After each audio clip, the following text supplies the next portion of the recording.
Assalamu alaikum wa rahmatullahi ta'ala wa barakatuh. Inshallah, today we will complete the series A Day with the Prophet sallallahu alaihi wasallam.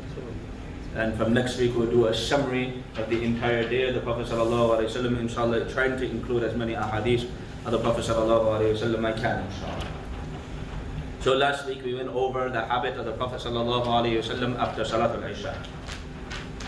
So generally the Prophet ﷺ after Salatul Isha did not like talking, did not like having conversations or wasting time after Salatul Isha. But at times it was the only time the Prophet ﷺ could sit with the Sahaba radiallahu anhu ajma'in, especially Sayyidina Umar and Sayyidina Abu Bakr as-Siddiq radiallahu ta'ala anhu. So they would meet at the house of Abu Bakr as-Siddiq radiallahu anhu and sometimes have some meetings to discuss the matters of the Ummah. They weren't chilling, they weren't just having fun, they weren't just having a get together. They were actually talking about the concern of the Ummah of the Prophet ﷺ. Worry, Ya Rasulullah, today this happened, this companion did this person did this happened, that happened. I'm worried about this, what do you think? And the Prophet ﷺ would do mashwara and consult Sayyidina Umar and Abu Bakr as-Siddiq radiallahu ta'ala anhu. And he would ask them for their advice. And at times, generally, the Prophet ﷺ, he would go home after Salatul Isha and offer the 2 rakat sunnahs of Salatul Isha. After Salatul Isha, the Prophet ﷺ, for a little while, and he jalasa suway'atan, for a little bit, the Prophet ﷺ would sit and have a conversation with his wife. How was your day? How did everything go? How is your health going? And he would have conversations with his wives. Then the Prophet ﷺ would get ready for bed. He would change in his clothes for what he would wear when he went to sleep. The Prophet ﷺ would close all the lights, or the lanterns you can say in those times. And the Prophet ﷺ would dust off the bed. And he would take a towel and put it where the pillow is, because he would put oil on his hair before he would go to sleep, so the oil would go on that towel. And when the Prophet ﷺ laid down in his bed, sometimes he would talk to his wife. You see, these are things we probably normally do. But all you have to do is say that the Prophet ﷺ did it too, and while you're sleeping, talking to your wife, you give her a word. He was a human being. He was a human being just like you and I. The kuffar complained, the non-Muslims complained. Why is it the fact that Allah subhanahu wa ta'ala did not send an angel as a prophet to teach us what Allah subhanahu wa ta'ala wants us to do? Because the Prophet ﷺ wasn't going to preach what he didn't do amal on. He was a human being just like you and I. He ate from what we ate. He did the normal things that we all did. So the Prophet ﷺ would lay down and he would have a conversation with his wife. Then when it was time to sleep, he would turn to his right side, put his hands like this and put his cheeks on his hand. And he would make the dua for sleeping. And there's many du'as which we will not be able to go into.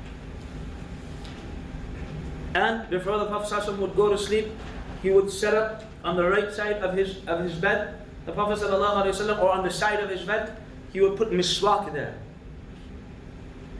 And before he went to sleep, he would use that miswak. Before he went to sleep, he would make wudu and sleep in a state of wudu. And he had the miswak right next to him. And the Prophet ﷺ would sleep just like you and I sleep. Then he would wake up in the middle of the night, nisf al-layl around. The Prophet ﷺ would wake up. What did he do? The narration goes in Sahih al-Bukhari.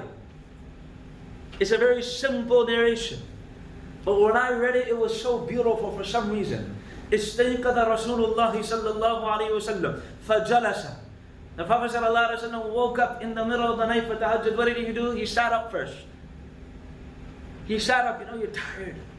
You just woke up, you don't just rush out of the bed. You slowly get up. The Prophet ﷺ, he gets up. يَمْسَحُ النَّوْمَ عَنْ وَجْهِهِ بِيَدِهِ. You wake up in the middle of the night, you're kind of sleepy, so what does he do? He wipes his hand over his face to wipe away the sleep from his face. Something that you and I probably normally would do. استيقظ رسول الله صلى الله عليه وسلم فجلس. He would sit up. يَمْسَحُ النَّوْمَ عَنْ وَجْهِهِ بِيَدِهِ. Then he would take the miswak. I'm about to make dua. I'm about to recite Quran. How can I recite Quran when I haven't even used miswak yet? The Prophet ﷺ would get up. Yamsahu, he would wipe his face. Then he would take the miswak. Use the miswak a little bit. Brush his teeth, as you can say. Then the Prophet ﷺ would recite the last 10 verses of Surah Ali Imran. From what? Inna fi khalqis samawati wal ard. وَاخْتِلَافِ اللَّيْلِ وَالنَّهَارِ. Very beautiful verses. You know, we hear the Prophet ﷺ made this dua. He used to recite this surah before he went to sleep. He used to do this before, he used to recite these verses. I always tell people, whatever the Prophet ﷺ did a habit with, at least learn the tafsir of those verses and the translation of those verses. إِنَّ فِي خَلْقِ السَّمَاوَاتِ وَالْأَرْضِ. Verily, Allah subhanahu wa ta'ala is the creator of the heavens and the earth. And for those who have understanding, there is a sign in it. Meaning, right when you wake up, what do? You don't worry about work. You don't worry about your day. You don't worry about your business. You worry and ponder upon the creation of Allah subhanahu wa ta'ala. Who are those people who have intellect? الَّذِينَ يَذْكُرُونَ اللَّهَ قِيَامًا وَقُعُودًا وَعَلَى جُنُوبِهِمْ Unlock the door. They're going to open it. وَيَتَفَكَّرُونَ فِي خَلْقِ السَّمَاوَاتِ وَالْأَرْضِ. They ponder upon the creation of Allah. And what dua did the Prophet ﷺ make? رَبَّنَا مَا خَلَقْتَ هَذَا بَاطِلًا. Oh Allah, you have not created this earth in vain. That is how he ﷺ woke up. And the Prophet ﷺ got up and he put on his clothes. Or he put on clothes that he would wear and offer his salah. Then he would go and use the washroom or make wudu. Then the Prophet ﷺ would come back and offer salat al-tahajjud. How is this tahajjud? I'll give you a quick summary inshallah. The Prophet ﷺ tahajjud generally was 2 short rakats. He started off with 2 short rakats. 2 short rakats the Prophet ﷺ started off his tahajjud with. Then 8 rakats, generally. Then 8 rakats the Prophet ﷺ would read very lengthy salahs, beautiful. And when we have to leave Salat al-Isha and Salat al-Fajr, we have to go fast. هَلَ تَعَلَى الْإِنسَانِ حِينٌ مِّنَ الدَّهْرِ لَمْ يَكُنْ شَيْءٌ مَذْكُورًا إِنَّا خَلَقَ الْإِنسَانَ. Because if you read too slow, the community might complain. But the Prophet ﷺ tahajjud was his. هَلْ أَتَى عَلَى الْإِنسَانِ حِينٌ مِّنَ الدَّهْرِ لَمْ يَكُنْ شَيْئًا مَذْكُورًا. You ponder upon every verse. الرحمن علم القرآن. Oh Allah, shower your rahmah upon me. While he was praying tahajjud, Allahumma arhamna, Allahumma kfir lil mu'minina wal mu'minat wal muslimina wal muslimat. Talking about Jannah. Inna alladhina amanu wa aminu as-salihati kanat lahum jannatul firdausi nuzula. Allahumma inna nas'aluka al-jannatul firdaus. That is how the Prophet offered tahajjud. He didn't just read it out of flow, he meant it, he pondered upon it, and he made dua after every verse that it was needed for. His rukus were long, his sujood was long, and he would do this for 8 rakats. After the 8 rakats, after saying salam after the 8 rakat, the Prophet ﷺ will offer 2 rakats sitting down. The Prophet ﷺ will offer 2 rakats sitting down. And then 3 rakats of Salat al-Witr. And after Salat al-Witr, it doesn't have to be done. It doesn't have to be done in the middle of the night. But even when you're praying the Salat al-Witr at the masjid, after Salat al-Witr, the narration is in Shahr al-Ma'an al-Athar too. The narration is that the Prophet ﷺ after Salat al-Witr, sitting in the exact same position after Tahiyyat, after he said as-salam, he would say Subhana Malik al-Quddus, Subhana Malik al-Quddus, Subhana, and then the 3rd time he would raise his voice, Subhana Malik al-Quddus, wa Rabb al-Malaikati wa Ruh. There's different narrations. And then after that, the Prophet ﷺ would make dua. Make dua for who? Himself. Generally, the Prophet ﷺ was making dua for us. Generally, the Prophet ﷺ was worried about us. And he would not read so loudly so he doesn't wake up his family. It's not like he had another portion of his house that he could just go and read as loud as he wanted. His house was so small. In one narration, Aisha radiallahu anha, she says, when the Prophet ﷺ would go to sujood, when he would go to sajda, I would move my feet back a little bit so he could put his head down for prostration. That is how the Prophet ﷺ offered his salat al-tahajjud. His bed was so uncomfortable that the Sahaba radiallahu anhu narrate that after Salat al-Fajr, sometimes we could see the marks on the body of the Prophet sallallahu alaihi wasallam. Or Aisha radiallahu anha narrates and his wives narrate that there would be marks on the back of the Prophet sallallahu alaihi wasallam because of his bedding was made from straw mats. We, alhamdulillah, sit comfortably. We have an alarm system that wakes us up.